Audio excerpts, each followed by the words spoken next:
Quimera Audiolivros apresenta Revista Espírita, Jornal de Estudos Psicológicos, publicada sob a direção de Allan Kardec, 1858, primeiro ano, março. Pluralidade dos mundos. Quem ainda não se perguntou, considerando a Lua e os outros astros, se esses globos são habitados? Antes que a ciência nos houvesse iniciado na natureza desses astros, podia-se duvidar, hoje, no estado atual de nossos conhecimentos, pelo menos há probabilidade, mas, a essa ideia verdadeiramente sedutora, são feitas objeções tiradas da própria ciência. Parece, dizem, que a Lua não tem atmosfera e, provavelmente, não tem água. Em Mercúrio, tendo em vista sua proximidade do Sol, a temperatura média deve ser a do chumbo fundido, de sorte que, se ali houver este metal, deve correr como a água dos nossos rios. Em Saturno dá-se exatamente o oposto. Não temos um termo de comparação para o frio que lá deve reinar. A luz do Sol deve ser muito fraca, apesar do reflexo de suas 7 luas, e de seu anel, porquanto, àquela distância, o Sol não deve parecer senão, como estrela de primeira grandeza. Em tais condições, pergunta-se se seria possível viver. Não se concebe que semelhante objeção possa ser feita por homens sérios. Se a atmosfera da Lua não foi percebida, será racional inferir que não exista? Não poderá ser formada de elementos desconhecidos ou bastante rarefeitos para não produzirem refração sensível. Diremos a mesma coisa da água, ou dos líquidos ali existentes. Em relação aos seres vivos, não seria negar o poder divino julgar impossível uma organização diferente da que conhecemos, quando, sob nossos olhos, a providência da natureza se estende com uma solicitude tão admirável até o menor inseto, dando a todos os seres órgãos apropriados ao meio em que devem viver, seja a água, o ar ou a terra, estejam imersos na escuridão ou expostos à luz do sol. Se jamais houvéssemos visto peixes, não poderíamos conceber seres vivendo na água, não faríamos uma ideia de sua estrutura. Ainda há pouco tempo, quem teria acreditado que um animal pudesse viver indefinidamente no seio de uma pedra? Mas, sem falar desses extremos, os seres que vivem sob o forte calor da zona tórrida, poderiam existir nos gelos polares? E, entretanto, há nesses gelos seres organizados para esse clima rigoroso, incapazes de suportar a ardência de um sol tropical. Por que então, não admitir que os seres possam ser constituídos de maneira a viver em outros globos, e em um meio totalmente diferente do nosso? Seguramente, sem conhecer a constituição física da Lua, dela sabemos o bastante, para estarmos certos de que, tais quais somos, ali não poderíamos viver, como não o podemos no seio do oceano, na companhia dos peixes. Pela mesma razão, se os habitantes da Lua, constituídos para viver sem ar, ou num ar muito rarefeito, talvez completamente diverso do nosso, pudessem um dia vir à Terra, seriam asfixiados em nossa espessa atmosfera, como ocorre conosco quando caímos na água. Ainda uma vez, se não temos a prova material da presença de seres vivos em outros mundos, nada prova que não possam existir organismos apropriados a um meio, ou a um clima qualquer. Ao contrário, diz-nos o simples bom senso que deve ser assim, uma vez que repugna a razão acreditar que esses inumeráveis globos, que circulam no espaço, não passem de massas inertes e improdutivas. A observação ali, nos mostra superfícies acidentadas, como aqui, por montanhas, vales, barrancos, vulcões extintos ou em atividade, porque então, lá não haveria seres orgânicos. Seja, dirão, que haja plantas, mesmo animais, é possível, porém, seres humanos, homens civilizados como nós, conhecendo Deus, cultivando as artes, as ciências, será possível.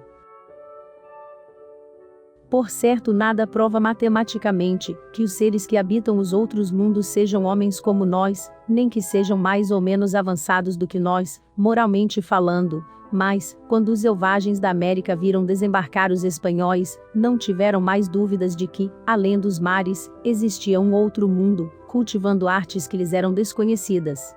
A terra é salpicada de inumerável quantidade de ilhas, pequenas ou grandes, e tudo o que é habitável é habitado, Não surge no mar um rochedo sem que o homem ali não plante a sua bandeira. Que diríamos se os habitantes de uma dessas menores ilhas, conhecendo perfeitamente a existência das outras ilhas e continentes, mas não tendo tido jamais relações com os que os habitam, acreditassem ser os únicos seres vivos do globo? Dir-lhes-íamos: como podeis acreditar que Deus tenha feito o mundo somente para vós? Por qual estranha bizarrice vossa pequena ilha, perdida num canto do oceano, teria o privilégio de ser a única habitada? Podemos dizer o mesmo em relação às outras esferas. Porque a Terra, pequeno globo imperceptível na imensidão do universo, que dos outros planetas não se distingue, nem por sua posição, nem por seu volume, nem por sua estrutura, visto não ser, nem a menor, nem a maior, nem está no centro, nem na extremidade, porque, dizíamos, dentre tantas outras seria a única morada de seres racionais e pensantes. Que homem sensato poderia crer que esses milhões de astros, que cintilam sobre nossas cabeças, foram feitos somente para recrear os nossos olhos? Qual seria então a utilidade desses outros milhões de globos invisíveis a olho nu, e que não servem sequer para nos iluminar? Não haveria ao mesmo tempo orgulho e impiedade pensar que assim fosse? Aqueles a quem pouco importa a impiedade, diremos que é ilógico.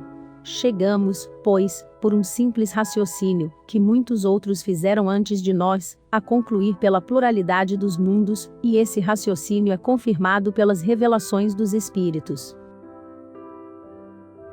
Com efeito, eles nos ensinam que todos esses mundos são habitados por seres corporais apropriados à constituição física de cada globo, que, entre os habitantes desses mundos, uns são mais, outros menos adiantados que nós, do ponto de vista intelectual, moral e mesmo físico.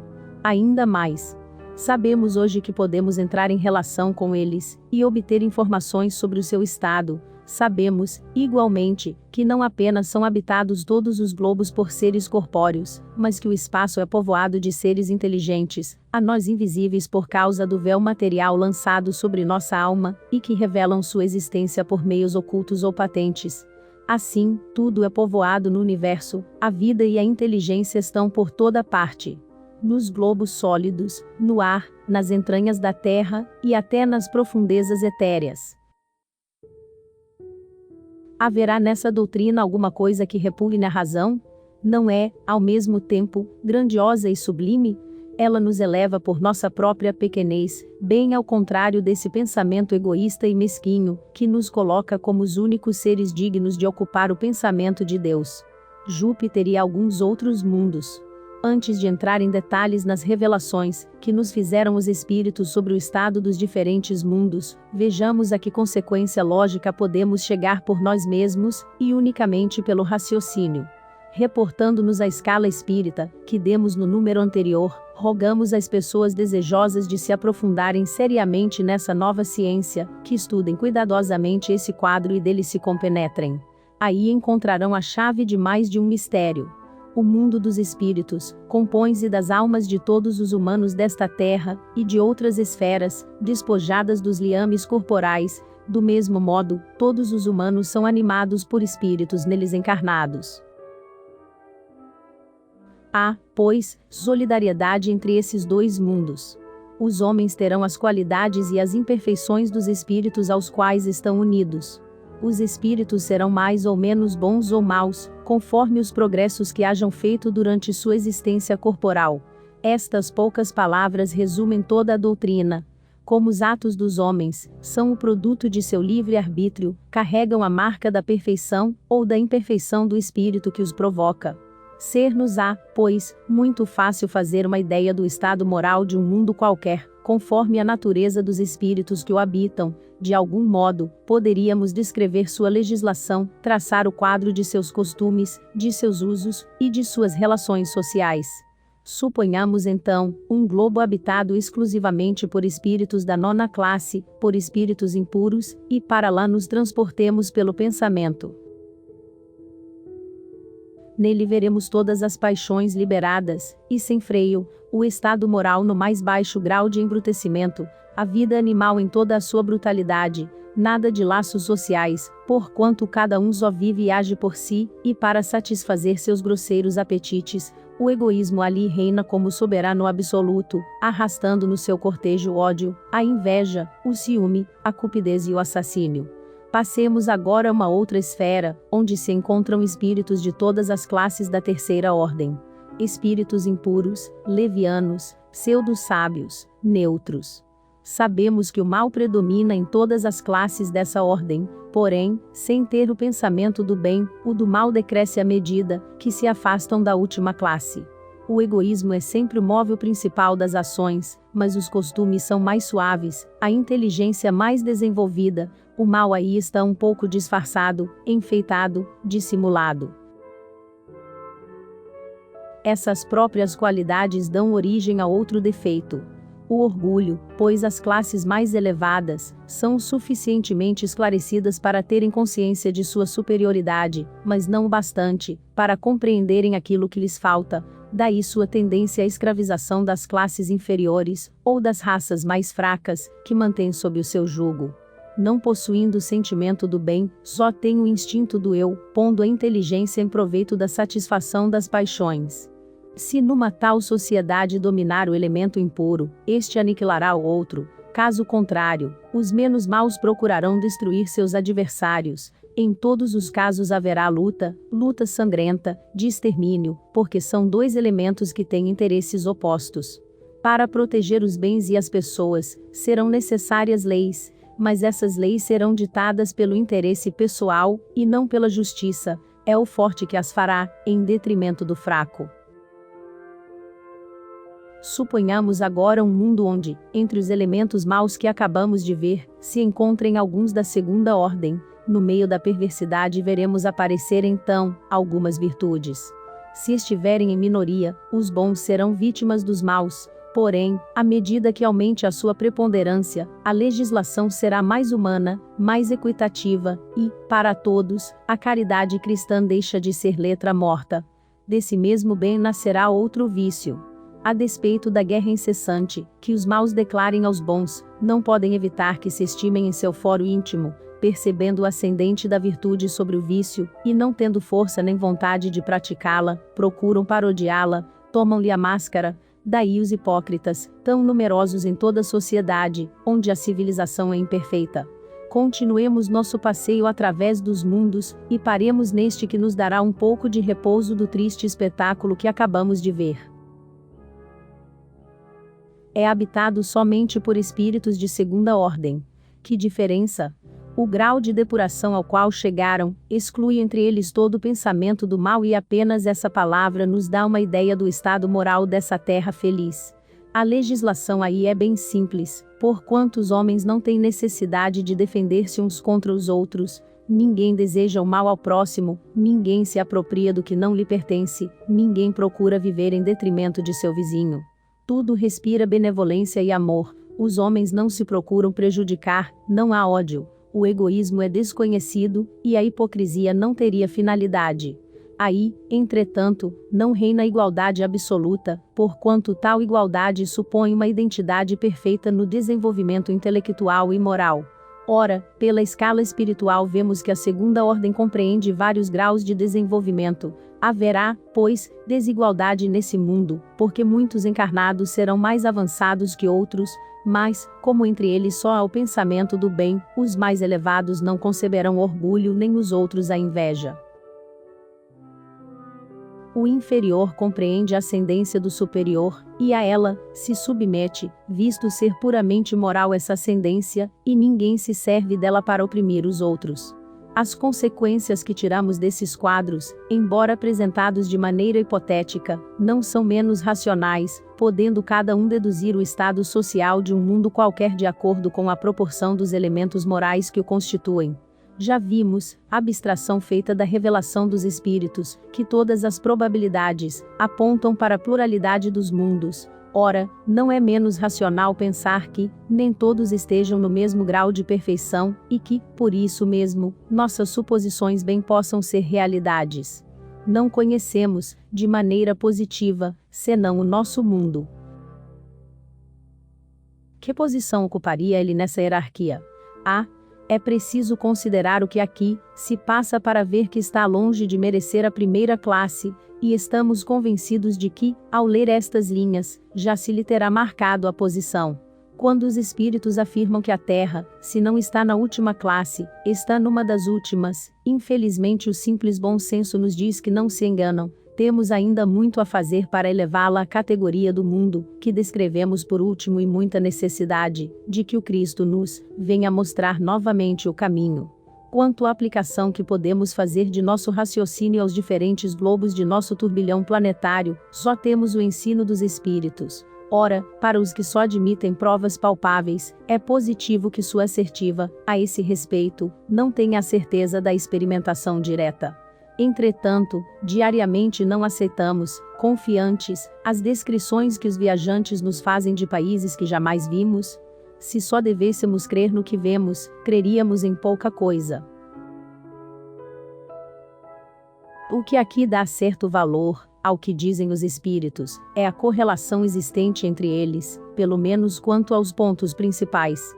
Para nós, que temos testemunhado essas comunicações centenas de vezes, que as temos apreciado em seus mínimos detalhes, que lhes investigamos os pontos fracos e fortes, que observamos as similitudes e as contradições, nelas encontramos todos os caracteres da probabilidade. Contudo, não as damos senão como inventário e a título de ensinamentos, de que cada um será livre para dar a importância que julgar conveniente. Segundo os espíritos, o planeta Marte seria ainda menos adiantado que a Terra. Os espíritos ali encarnados parecem pertencer quase que exclusivamente à nona classe, a dos espíritos impuros, de sorte que o primeiro quadro, que demos acima, seria a imagem desse mundo. Vários outros pequenos globos estão, com alguns matizes, na mesma categoria. A Terra viria em seguida. A maioria de seus habitantes pertence incontestavelmente a todas as classes da terceira ordem, e uma parte bem menor às últimas classes da segunda ordem. Os espíritos superiores, os da segunda e da terceira classes, aqui cumprem, algumas vezes, missões de civilização e de progresso, mas constituem exceções. Mercúrio e Saturno vêm depois da Terra. A superioridade numérica dos espíritos bons dá-lhes preponderância sobre os espíritos inferiores, do que resulta uma ordem social mais perfeita, relações menos egoístas e, consequentemente, condições de existência mais felizes. A Lua e Vênus encontram-se mais ou menos no mesmo grau e, sob todos os aspectos, mais adiantados que Mercúrio e Saturno. Juno e Urano seriam ainda superiores a estes últimos. Pode supor-se que os elementos morais desses dois planetas são formados das primeiras classes da terceira ordem e, em sua grande maioria, de espíritos da segunda ordem. Os homens são ali infinitamente mais felizes que na Terra, em razão de não terem de sustentar as mesmas lutas, nem sofrer as mesmas tribulações, assim como não se acham expostos às mesmas vicissitudes físicas e morais. De todos os planetas, o mais adiantado sob todos os aspectos é Júpiter. É o reino exclusivo do bem e da justiça, porquanto só tem espíritos bons. Pode fazer-se uma ideia do estado feliz de seus habitantes pelo quadro que demos de um mundo habitado apenas por espíritos da segunda ordem. A superioridade de Júpiter não está somente no estado moral de seus habitantes, está também na sua constituição física. Eis a descrição que nos foi dada desse mundo privilegiado, onde encontramos a maior parte dos homens de bem, que honraram nossa terra por suas virtudes e talentos. A conformação do corpo é mais ou menos a mesma daqui, porém é menos material, menos denso e de uma maior leveza específica. Enquanto rastejamos penosamente na Terra, o habitante de Júpiter transporta-se de um a outro lugar, deslizando sobre a superfície do solo, quase sem fadiga, como o pássaro no ar, ou o peixe na água. Sendo mais depurada a matéria, de que é formado o corpo, dispersa-se após a morte sem ser submetida à decomposição pútrida. Ali não se conhece a maioria das moléstias que nos afligem, sobretudo as que se originam dos excessos de todo gênero, e da devastação das paixões. A alimentação está em relação com essa organização etérea, não seria suficientemente substancial para os nossos estômagos grosseiros, sendo a nossa por demais pesada para eles, compõe-se de frutos e plantas, de alguma sorte, aliás, a maior parte eles a aurem no meio ambiente, cujas emanações nutritivas aspiram. A duração da vida é, proporcionalmente, muito maior que na Terra, a média equivale a cerca de 5 dos nossos séculos, o desenvolvimento é também muito mais rápido, e a infância dura apenas alguns de nossos meses. Sob esse leve envoltório, os espíritos se desprendem facilmente, e entram em comunicação recíproca apenas pelo pensamento, sem, todavia, excluir a linguagem articulada. Para a maior parte deles também, a segunda vista é uma faculdade permanente, seu estado normal pode ser comparado ao de nossos sonâmbulos lúcidos, eis porque se nos manifestam mais facilmente, do que os encarnados nos mundos mais grosseiros e mais materiais. A intuição que tendo seu futuro, a segurança dada por uma consciência isenta de remorsos, fazem que a morte não lhes cause nenhuma apreensão, veem-na chegar sem temor, e como simples transformação. Os animais não estão excluídos desse estado progressivo, sem se aproximarem, contudo, daquele do homem. Seu corpo, mais material, prende-se à terra, como os nossos. Sua inteligência é mais desenvolvida que a dos nossos animais, a estrutura de seus membros presta-se a todas as exigências do trabalho, são encarregados da execução de obras manuais. São os serviçais e os operários, as ocupações dos homens são puramente intelectuais. Para os animais, o homem é uma divindade tutelar, que jamais abusa do poder para os oprimir. Quando se comunicam conosco, os espíritos que habitam Júpiter geralmente sentem prazer em descrever o seu planeta. Ao se lhes pedir a razão, respondem que o fazem com o fito de nos inspirarem o amor do bem, com a esperança de lá chegarmos um dia. Foi com essa intenção que um deles, que viveu na Terra com o nome de Bernard de Palissy, célebre oleiro do século XVI, ofereceu-se espontaneamente, sem que ninguém lhe o pedisse, para elaborar uma série de desenhos, tão notáveis por sua singularidade quanto pelo talento de execução. Destinados a dar-nos a conhecer, até nos menores detalhes, esse mundo tão estranho e tão novo para nós. Alguns retratam personagens, animais, cenas da vida privada, os mais impressionantes, porém, são os que representam habitações, verdadeiras obras-primas de que coisa alguma na Terra nos poderia dar uma ideia, porque em nada se assemelham ao que conhecemos, é um gênero de arquitetura indescritível, tão original, e, entretanto, tão harmoniosa, de uma ornamentação tão rica, e tão graciosa que desafia a mais fecunda imaginação. O Sr. Victorien Sardou, jovem literato de nossas relações, cheio de talento e de futuro, mas de forma alguma desenhista, serviu-lhe de intermediário. Palissy prometeu-nos uma série de desenhos que, de certo modo, será a monografia ilustrada desse mundo maravilhoso. Esperamos que essa curiosa e interessante coletânea, sobre a qual voltaremos em artigo especial consagrado aos médiuns desenhistas, possa um dia ser liberada ao público. O planeta Júpiter, apesar do quadro sedutor que nos foi dado, não é, absolutamente, o mais perfeito dos mundos. Outros há, desconhecidos para nós, que lhe são muito superiores, do ponto de vista físico e moral, e cujos habitantes gozam de felicidade ainda mais perfeita. São a morada dos espíritos mais elevados, cujo etéreo envoltório nada mais tem das propriedades conhecidas da matéria. Já nos perguntaram diversas vezes se pensamos que a condição do homem terreno seria um obstáculo absoluto à sua passagem, sem intermediário, da Terra para Júpiter. A todas as perguntas que dizem respeito à doutrina espírita, jamais respondemos conforme nossas próprias ideias, contra as quais estamos sempre em guarda. Limitamo-nos a transmitir o ensino que nos é dado pelos espíritos, não os aceitando de forma leviana e com irrefletido entusiasmo.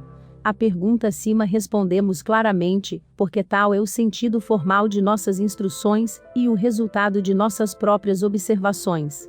Sim, deixando a Terra, pode o homem ir imediatamente a Júpiter, ou a outro mundo análogo, pois que não é o único dessa categoria. Pode-se ter certeza disso? Não. Contudo poderá ele ir, visto haver na Terra, embora em pequeno número, espíritos muito bons, e suficientemente desmaterializados para não se sentirem deslocados num mundo, onde o mal não tem acesso. Não há certeza, porque o homem pode iludir-se sobre o seu mérito pessoal ou tem que cumprir, alhures, outra missão. Seguramente, os que podem esperar esse favor não são os egoístas, nem os ambiciosos, nem os avarentos, nem os ingratos, nem os ciumentos, nem os orgulhosos, nem os vaidosos, nem os hipócritas, nem os sensuais ou qualquer daqueles que se deixaram dominar pelo apego aos bens terrestres. A esses serão necessárias, talvez, longas e rudes provas. Isso depende da sua vontade.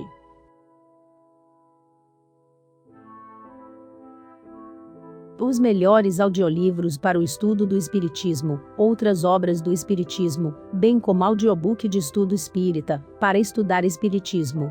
Nesse audiolivro espírita em específico, você vai aprender um pouco de como estudar o Espiritismo, mas nosso canal está cheio de audiolivros. Entre e confira o audiobook grátis, e se divirta aprendendo e estudando o Espiritismo.